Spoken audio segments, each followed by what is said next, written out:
Have you ever heard a song that sounded exactly like your favorite artist but the lyrics were about something completely silly or impossible?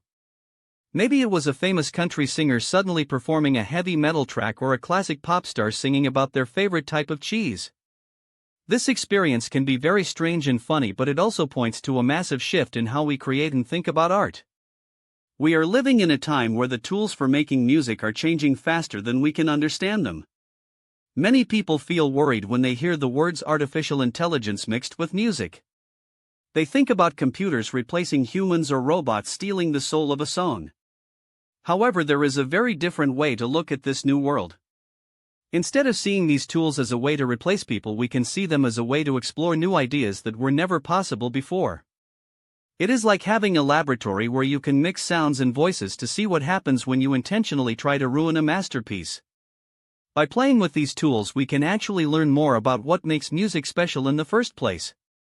This brings us to a simple surface concept that we often miss. Many people think that AI music is just one thing. They think a person clicks a button and a whole song comes out of nowhere. But the term is actually very broad and confusing. Even the people who make our laws do not fully understand what is happening in this space. This lack of clarity has left artists to find their own path. They have to decide for themselves what is right and what is wrong. On the surface, it seems like the biggest problem is whether a song is real or fake. We worry that we will be tricked into believing an artist said something they never actually said. This is a very real concern about deception. If a song sounds so real that it could fool your grandmother, then we have to ask ourselves if that is fair to the listener. But this is just the beginning of the conversation. There is a much deeper hidden assumption that we all carry about technology and art. We often assume that if a machine is involved, then the human heart must be gone. We believe that creativity only counts if it is hard or if it takes a long time to finish. We assume that because a computer can mimic a voice, the human behind the computer is not doing anything important. But this ignores the idea of artistic intent. Think about a person who uses a computer to mass-produce hundreds of songs just to make money on a streaming site. Their intent is not about art or beauty. It is about numbers and profit. Now compare that to an artist who uses the same computer to create a funny parody that makes people laugh and think. The tool is the same, but the intent is completely different. The human is still the one making the choices about what is funny and what is interesting. They are the ones deciding which sounds belong together. When an artist uses technology to lovingly destroy a song, they are actually showing a high level of creativity. They are using their brain to find new ways to surprise us. This reveals a structural pattern in how we react to new inventions.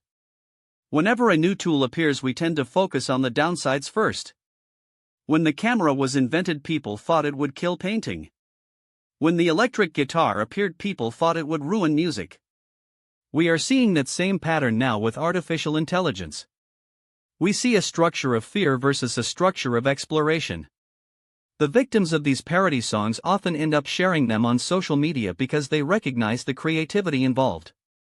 They see that the intent was not to steal their work but to play with it in a new way. This pattern shows us that technology does not have to be an enemy to the artist. It can be a partner that allows us to stretch our imagination further than we ever thought possible. We need to reframe our perspective on what it means to be a creator in the digital age. Instead of asking if a song was made by a computer, we should ask if there is a human spark behind the choice. We can reframe these new tools as a way to increase our creativity rather than a way to limit it. Imagine being able to hear a classic song in a completely different style just to understand why the original melody works so well.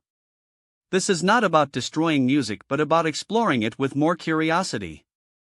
It is about having a sense of humor and a sense of wonder. When we stop being afraid of the machine, we can start to use it to make things that are truly original. This applies to our daily lives in many ways. We are all using more technology every day, whether we are writing an email or taking a photo. We can choose to let the tools do the work for us, or we can choose to use the tools to express our own unique ideas. For example, think about how you might use a simple photo filter to change the mood of a picture. You are the one making the choice based on how you feel. The same is true for musicians. They can use these new programs to brainstorm new melodies or to hear how their voice might sound in a different key. It is about using the technology to get past the boring parts of creation so we can focus on the big ideas. This requires a new set of guardrails. We have to be honest with our audience about what is real and what is modified. We have to make sure we are not harming the original artists. But if we can follow those simple rules of honesty and intent, then the possibilities are endless. This deepening of our creative world is actually a very hopeful thing. It means that more people can experiment with sound and rhythm even if they do not have a fancy recording studio.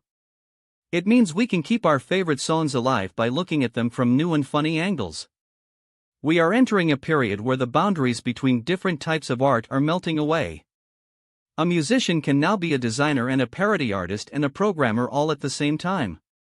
This is not a loss of soul but an expansion of what it means to be a human creator. We should embrace the messiness and the humor of this transition. We should celebrate the people who use technology to make us laugh and to make us look at the world differently. After all, music has always been about connection and surprise. If a computer helps us find a new way to connect, then it is doing exactly what art has always done. The soul of a song does not live in the software or the hardware. It lives in the person who decided that a certain sound was worth sharing with the world. By taking the time to understand these tools, we can ensure that they serve our imagination instead of the other way around. We can build a future where every artist has a powerful assistant that helps them turn their wildest dreams into reality. This is not the end of music but the beginning of a much larger story. We are just starting to learn how to play this new instrument, and the songs we will write will be unlike anything we have ever heard before.